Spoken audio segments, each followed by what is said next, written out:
الحمد لله نحمده ونستعينه ونستغفره ونؤمن به ونتوكل عليه ونعوذ بالله من شرور أنفسنا ومن سيئات أعمالنا من يهده الله فلا مضل له ومن يضلله فلا هادي له ونشهد أن لا إله إلا الله وحده لا شريك له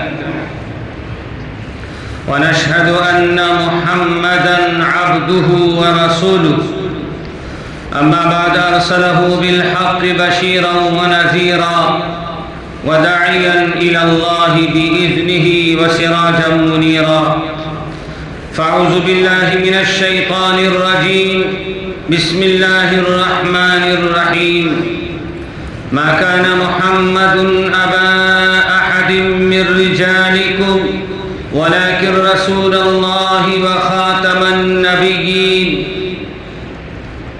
وقال النبي صلى الله عليه وسلم أنا خاتم النبيين لا نبي بعدي أو كما قال عليه الصلاة والسلام.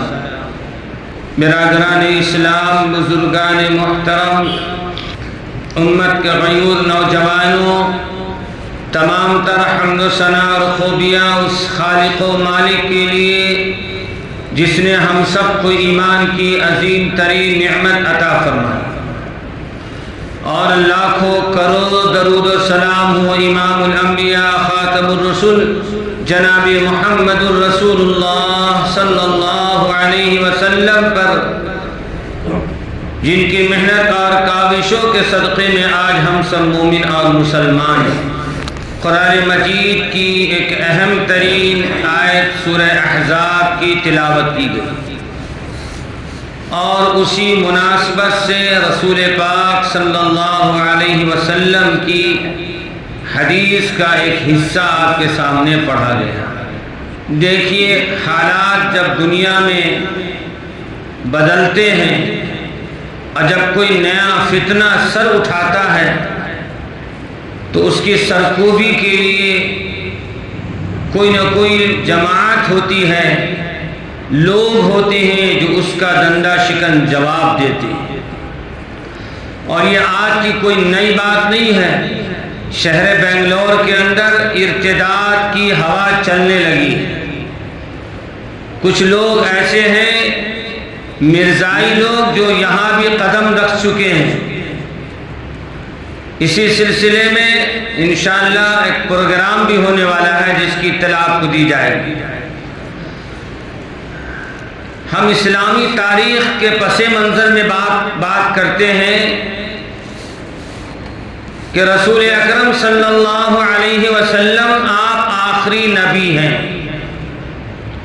آخری رسول ہیں، آخری پیغمبر ہیں.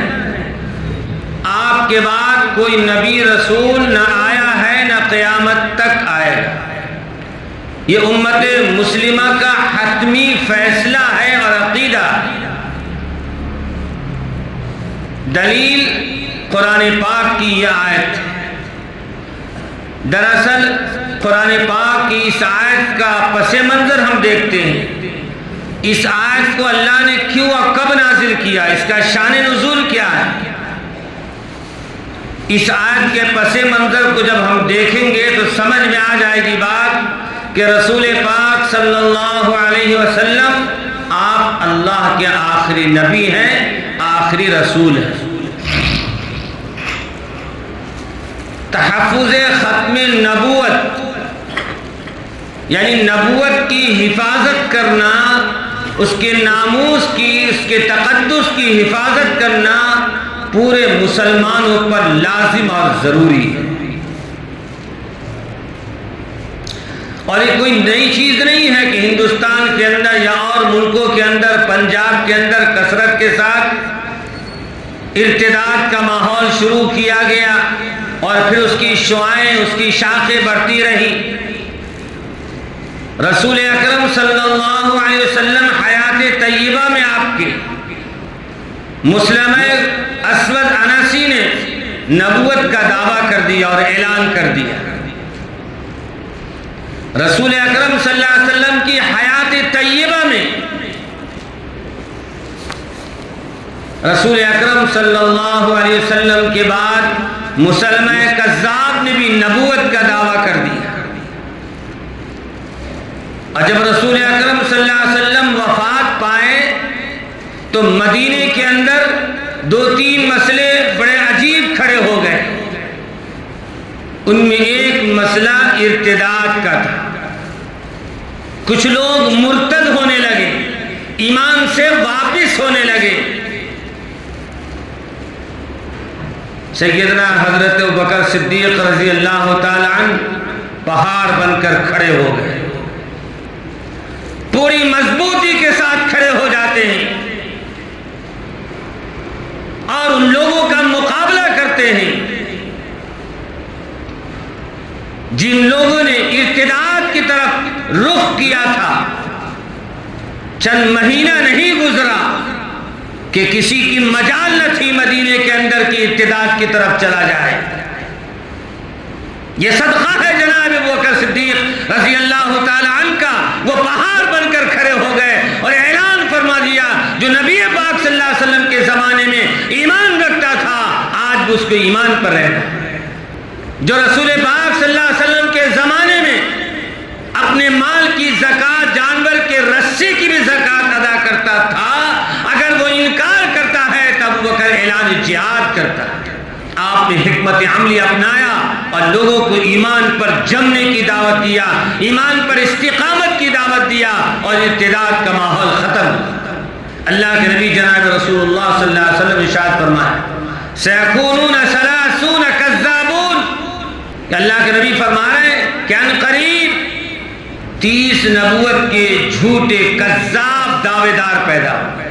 30 کذابون، 30 نبوت کے جھوٹے دعوے دار پیدا ہوں گے، لیکن یاد رکھنا انا خاتم النبیین، میں خاتم النبیین ہوں، نبیوں کو ختم کرنے والا ہوں، نبیوں کا سلسلہ بند ہو گیا۔ لا نبی بعدی، میرے بعد اب کوئی نبی نہیں ہو۔ اب اس کے دلائل، دراصل ہمارے اس ملک کے اندر آج سے تقریباً 100 سال کے اندر کتنے لوگ ایسے ہیں جنہوں نے بعد میں تو مسیح کا عیسیٰ مسیح ہونے کا دعویٰ کیا اور بعد میں نبوت کا ہی دعویٰ کر دیا، جیسے مسلمہ کذاب پنجاب کا رہنے والا ہے۔ یہ مرزائی جماعت بہت محنت کی اور بہت پھیلی، یہاں تک کہ قرآن کی تفسیر لکھ دیا، ما کان محمد ابا احد من رجالکم، اس آیت کی الٹ پھیر کر تفسیر بھی کر دی، اس کا معنی مطلب یہ ہے۔ لیکن ہمارے اکابرین کو اللہ تعالیٰ نے جزائے خیر دی، انہوں نے اس کی سرکوبی کیا، دندہ شکن جواب دیا، اور ہر طرح علمی مقابلہ کیا گیا، جس کے نتیجے میں یہ جماعت دب گئی، لیکن کبھی کبھی بعض علاقوں میں آج بھی سر اٹھاتی ہے۔ دوستوں اور بزرگوں، سب سے پہلے ہم دیکھتے ہیں اس آیت کا پس منظر۔ اس آیت میں کیا فرمایا گیا ہے؟ رسول اکرم صلی اللہ علیہ وسلم مدینے میں تشریف فرمان، مکے میں حضرت زید بن حارث رضی اللہ تعالیٰ عنہ، جو کسی ایک بازار میں بیچے گئے غلام تھے، حضرت خدیجۃ الکبریٰ رضی اللہ تعالیٰ عنہ نے خرید لیا، اپنے پاس لے لیا اور رسول پاک صلی اللہ علیہ وسلم کو ہدیہ کر دیا اور آپ کی خدمت کے لیے وقف کر دیا۔ زید بن حارث رضی اللہ تعالیٰ عنہ چھوٹے ہیں، کم عمر ہیں، غلام ہیں۔ کوئی صاحب مکے سے ادھر سفر ہوا تو جا کر ان کے والد حارث سے ملاقات ہوئی تو کہا کہ آپ کے بچے کو، آپ کے بیٹے کو میں نے مکے میں دیکھا ہے۔ وہاں سے حارث اور ان کے بھائی دونوں کے دونوں لینے کے لیے مکہ المکرمہ پہنچ گئے۔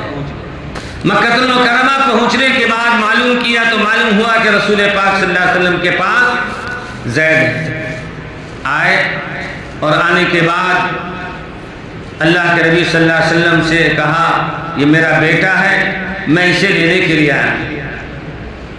زید آپ کے پاس میرا بیٹا ہے، میں اسے لینے کے لیے آیا ہوں۔ جو بھی قیمت لینا چاہے، جو بھی پیسہ لینا چاہیں، جتنا لینا چاہیں آپ لے لیں، میرے بیٹے کو میرے حوالے کر دیں۔ زبردستی تو کر نہیں سکتا ہوں اس لیے کہ بیچا گیا ہے اور آپ کے پاس غلام کی حیثیت سے ہے۔ اللہ کے نبی جناب رسول اللہ صلی اللہ علیہ وسلم نے فرمایا ٹھیک ہے میں زید کو بلاتا ہوں۔ زید کو بلائے گئے، جب سامنے آ گئے تو اللہ کے نبی صلی اللہ علیہ وسلم فرمائے تمہارے کون ہیں؟ کہا یہ میرے والد ہے حارث، اور یہ میرے چچا ہے۔ اللہ کے نبی نے فرمایا میری طرف سے اجازت ہے، تم جانا چاہو تو چلے جاؤ۔ حضرت زید نے رسول پاک صلی اللہ علیہ وسلم کی کیا صحبت پائی تھی، کیا اخلاق پایا تھا، کیا کردار پایا تھا، کیا محبت انسیتیں پائی تھی۔ غلام کی حیثیت سے ہیں لیکن ان کو احساس نہیں ہوا کہ میں غلامیت میں ہوں، اور یوں کہہ دیا کہ ابا جان آپ چلے جائیے، میں نہیں جاؤں گا، میں محمد صلی اللہ علیہ وسلم کے پاس ہی رہوں گا۔ یہی وہ زید ہیں رضی اللہ تعالی عنہ جن کے بارے میں جن کا تذکرہ قرآن میں، پورے قرآن میں لفظ میں الفاظ میں ایک ہی صحابی کا نام ہے، وہ حضرت زید۔ یہ سن کر حیران ہو گئے والد، کہا میں تیرا باپ ہوں حارث، یہ سوچا بھی نہیں تھا، یہ خیال بھی نہیں کیا تھا۔ کہا تم میں آزاد باپ کے پاس جانا، غلامیت کو تم ترجیح دے رہے۔ تو بیٹے نے کہا ابا جان جو خوبیاں، جو کمال اور جو چیزیں خوبیاں میں محمد عربی صلی اللہ علیہ وسلم کے اندر پا رہا ہوں، نہ اپنے والد نہ اپنے چچا کے اندر پا رہا ہوں۔ اللہ کے نبی صلی اللہ علیہ وسلم کا چہرہ کھل گیا۔ آپ صلی اللہ علیہ وسلم حرم پاک میں گئے، کاندھے پر حضرت زید کو اٹھایا اور کعبہ کا طواف کیا، اللہ کا شکر ادا کیا، کعبہ کا طواف کیا،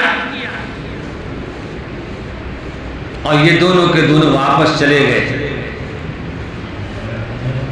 اللہ کے نبی صلی اللہ علیہ وسلم کی ایک چچا زاد بہن، پھوپھی زاد بہن تھی زینب رضی اللہ تعالی عنہ۔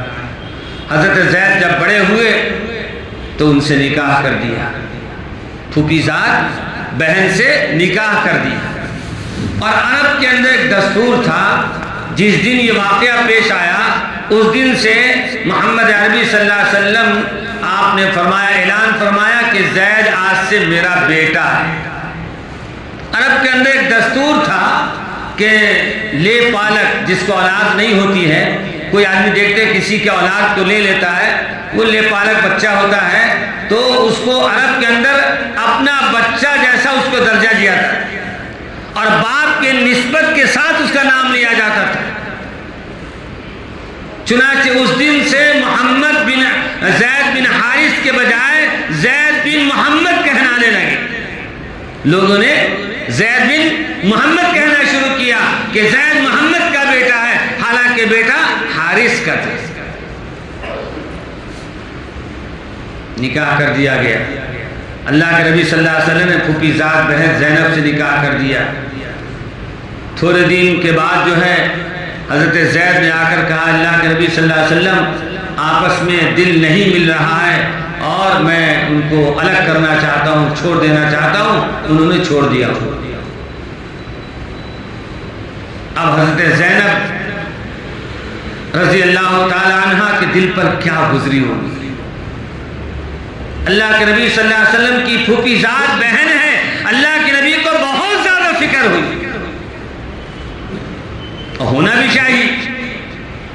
اللہ کے نبی صلی اللہ علیہ وسلم نے سوچا اور خیال کیا کہ ان کے دل کی تفکرات کو خالی کرنے کے لیے، ذہنی پریشانی کو ختم کرنے کے لیے بس ایک ہی راستہ ہے، میں ان سے نکاح کر لیتا ہوں اور امہات المؤمنین کا درجہ ان کو مل جائے۔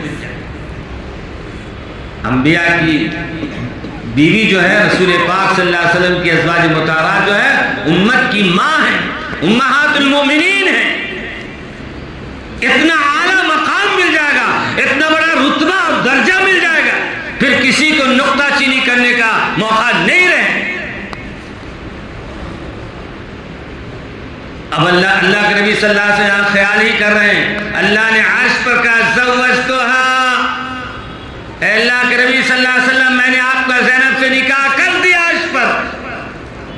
کہاں نکاح ہوا؟ لوگ فرش پہ نکاح کرتے ہیں نا، روئے زمین پر. نبی کا نکاح حضرت زینب سے کیا ہو رہا ہے؟ عرش پہ نکاح ہو رہا ہے. اور قرآن میں اعلان ہو رہا ہے اے نبی پاک صلی اللہ علیہ وسلم میں نے آپ کا نکاح کر دیا. اور نکاح کے پیچھے بہت بڑی حکمت تھی. اس آیت کو یہی سمجھانا مقصد ہے. اس آیت کا پس منظر یہی ہے کہ اس وقت عرب کے اندر جو رواج تھا، جو دستور بن گیا تھا کہ منہ بولے بیٹے کو اپنا بیٹا سمجھا جاتا تھا، لوگوں نے چرچے کرنا شروع کر دیا کہ ایک نبی اپنی بہو سے نکاح کر لیا. نبی نے اپنی بہو سے نہیں، کیوں؟ ان کے خیال میں، ان کے عقیدے میں اور ان کی اصطلاحات میں اور ان کے رواج میں کیا تھا کہ منہ بولا بیٹا بیٹا ہوتا ہے. یہاں تک کہ باپ کی میراث میں اس کو وارث کو وراثت کا حصہ ملتا ہے. تو سب کے دل و دماغ میں تھا کہ یہ بیٹا اور بیٹے کی پھوپھی صاحب بہن بہو، لہذا بہو سے نکاح کر لیا. تو اللہ تعالیٰ نے اس کو کلیئر کیا. ما كان محمد ابا احد من رجالكم ولكن رسول الله وخاتم النبيين، کہ نہیں ہے محمد صلی اللہ علیہ وسلم تم میں سے کسی کے باپ. اللہ کے نبی صلی اللہ علیہ وسلم کی جتنی اولاد ہوئی سب بچپن میں سب کا انتقال ہو گیا. یہ حضرت زید بن حارث جو جوان ہیں، بڑے ہیں اور منہ بولا بیٹا بنائے گئے ہیں، سب کے دل و دماغ میں تھا کہ زید بیٹا ہے اور بیٹی کی بیوی بہو سے انہوں نے نکاح کر لیا. اللہ نے اسے کلیئر کر دیا محمد عربی صلی اللہ علیہ وسلم کسی کے باپ نہیں ہیں. پھر کیا ہے؟ وَلَكِنْ رَسُولَ اللَّهِ وَخَاتَمَ النَّبِيِّينَ، لیکن وہ اللہ کے نبی ہیں، اللہ کے رسول. اللہ نے اس عقیدے کو کلیئر کر دیا اور اس دن سے زید بن محمد جو لوگ پکار رہے تھے پھر زید بن حارث کہنا ہے. زید بن حارث کے بیٹے تھے. حق تو یہی تھا نا، باپ ہے تو باپ ہی رہے گا نا. باپ کیسے بدل جائے گا؟ ماں کیسے بدل جائے گی؟ اللہ کا ایک ضابطہ تھا. اللہ نے رہتی دنیا تک کے لیے یہ اعلان فرما دیا کہ جس کی اولاد ہے وہ اولاد اسی کی رہے گی مرتے دم. نسبت نہیں بدل سکتی، محبتیں جتنی مل جائیں، لیکن بیٹا تو حارث کا ہی ہے. تو اللہ تعالیٰ نے اس آیت میں اس عقیدے کو جو عرب کے اندر ایک رواج تھا، ایک دستور تھا، اللہ نے اس کو کلیئر کر دیا کہ منہ بولا بیٹا جس کا بھی رہے بیٹا تو کہہ سکتے ہیں، لیکن وہ بیٹا اس درجے کا نہیں ہوگا کہ اس کی نسبت کے اس کی نام کے ساتھ باپ کا نام کسی اور کا ملا دیا جائے. نہیں، وہ بیٹا جس کا ہے اسی کا رہے. جیسے کہ زید بن حارث وخاتم النبیین، اور فرمایا آپ آخری نبی ہیں. خاتم کے معنی مہر کے آتے ہیں، مون لگتا ہے سل. مرزائیوں نے اس آیت کی تشریح میں عجیب لکھا. وہ کیا تشریح کرتا معلوم؟ خاتم النبیین کا معنی اور مطلب کیا نکالتا ہے؟ وہ کہتا ہے خاتم النبیین، یہ مہر جو ہے نبی کی طرف نسبت کی گئی ہے کہ نبی جس پر مہر لگا دیں گے وہ نبی ہوگا. اور اللہ کیا فرما رہے ہیں؟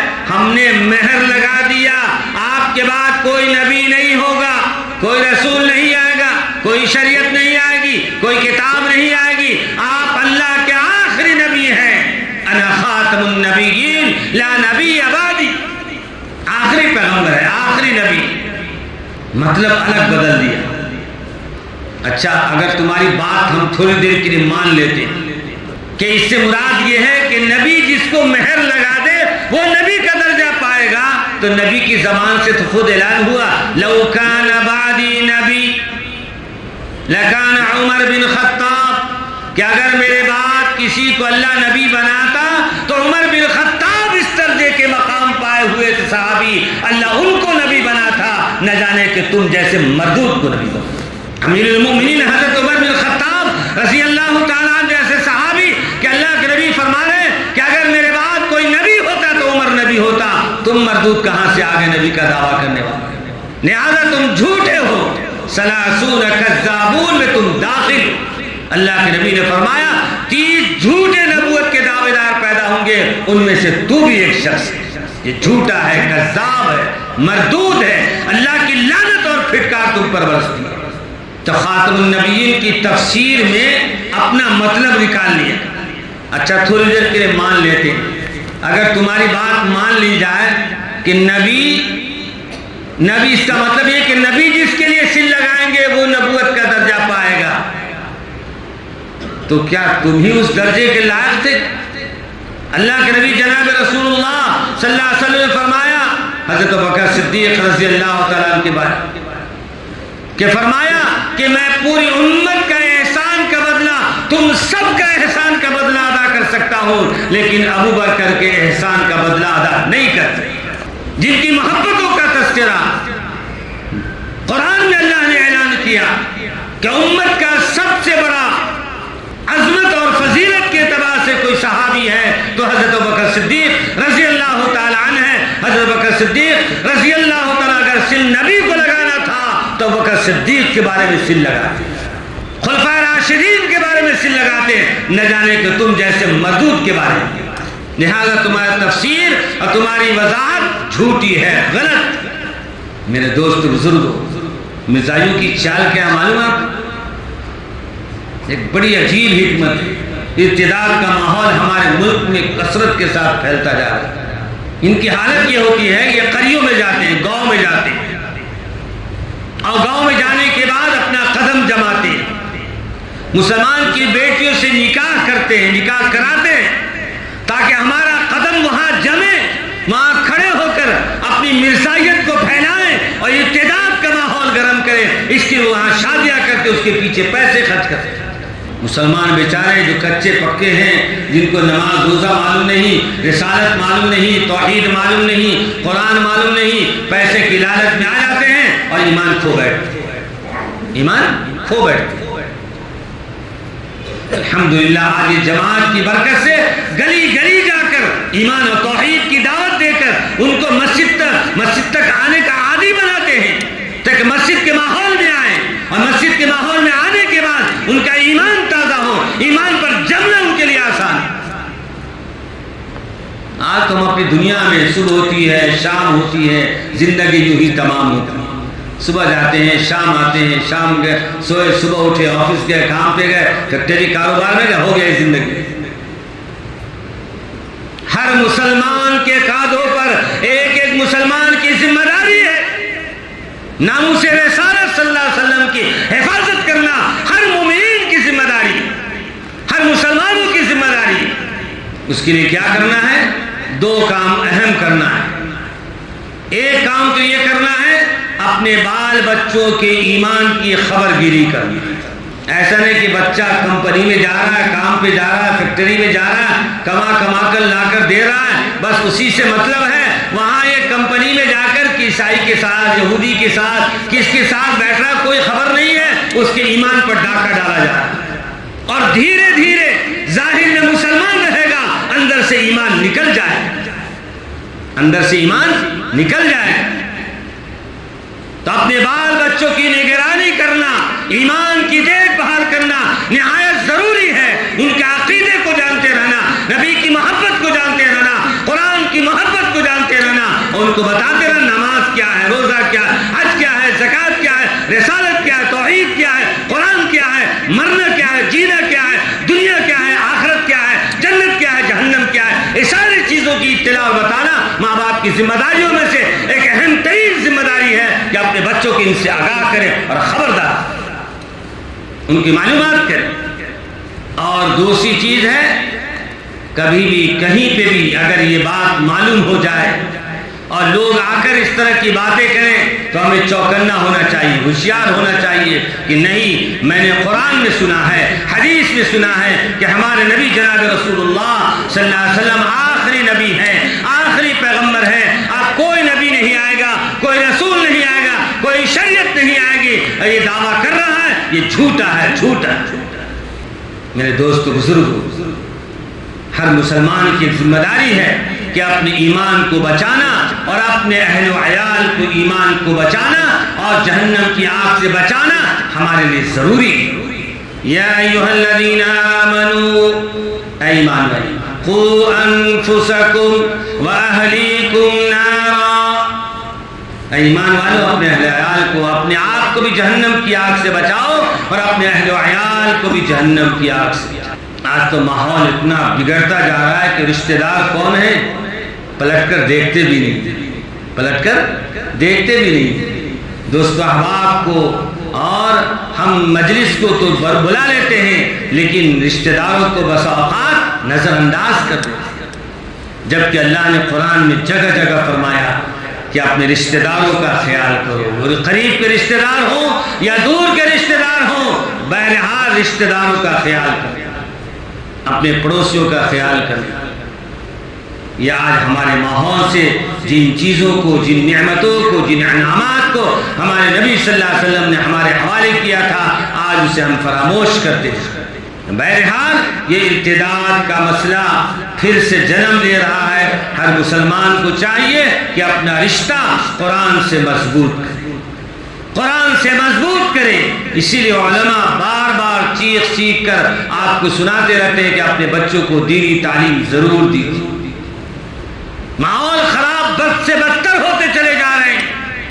بچوں کے بچپن کے زمانے میں دل و دماغ میں توحید اور رسالت کو اتنا مضبوط کر دیا جائے کہ کوئی بھی سامنے آ جائے تو پلٹ کر جواب دے سکے کہ تو جھوٹا ہے، کذاب ہے۔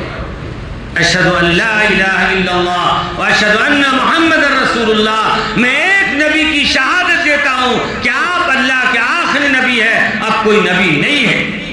اللہ کے نبی جناب رسول اللہ صلی اللہ علیہ وسلم نے کلیئر کر دیا، واضح کر دیا، انا خاتم النبیین لا نبی بعدی، میں اللہ کا آخری نبی ہوں اور نبیوں کا سلسلہ مکمل ہو گیا، اب کوئی نبی رسول نہیں ہے۔ اللہ کے نبی صلی اللہ علیہ وسلم نے حج کے موقع پر اعلان فرمایا تھا، کیا فرمایا تھا؟ الیوم اکملت لکم، قرآن کی زبان اعلان ہو رہا ہے، الیوم اکملت لکم دینکم واتممت علیکم نعمتی ورضیت لکم الاسلام دینا، کہ دین اسلام کو ہم نے مکمل کر دیا، اکمل کر دیا، کسی بھی زاویے سے اسلام میں کوئی کمی باقی نہیں رہ گئی ہے۔ اسلام الحمدللہ ایسا کامل اور مکمل ہو گیا کہ اللہ نے اس کی پسندیدگی کا اعلان کر دیا۔ رضی اللہ عنہم، اللہ فرما رہے ہیں کہ اس دین اسلام کو ہم نے پسند کر۔ اسی لیے ہر مسلمان کو چاہیے کہ ہم اس دین پر ہیں جو دین اللہ کو پسند ہے۔ لکم الاسلام دینا، ہم اس اسلام پر مرنا ہے، اس اسلام پر جینا ہے جس دین پر، جس مذہب پر، جس طریقے کو اللہ نے پسند کیا، اور اللہ نے اسی لیے پسند کیا ہے۔ یہ دین ہمیشہ جب آخری دنیا کے آخری ساعت تک یہی دین باقی رہے گا، اور انشاءاللہ ثم انشاءاللہ اس دین اسلام پر باقی رہنے والے اور اس پر خاتمہ کرنے والے کا آخرت میں اعزاز اور اکرام کیا۔ اس لیے اللہ سے دعا ہے، اللہ تعالیٰ یہ مسئلہ تحفظ ختم نبوت بڑا اہم ترین مسئلہ ہے، اس لیے اپنے بچوں کو دینی تعلیم سے آراستہ کیجئے۔ عصری تعلیم، دنیاوی تعلیم ضرور دیجئے، لیکن اس سے زیادہ ضروری دین اسلام کو سمجھیے، دینی تعلیم کو سمجھیے، اپنے بچے کو اخلاق کو بنائیے۔ انشاءاللہ ثم انشاءاللہ کبھی بھی دنیا میں رسوا نہیں ہوگا۔ اللہ تعالیٰ ہمیں اور آپ کو کہنے سے زیادہ عمل کی توفیق عنایت فرمائے۔ وآخر دعوانا الحمدللہ رب العالمین۔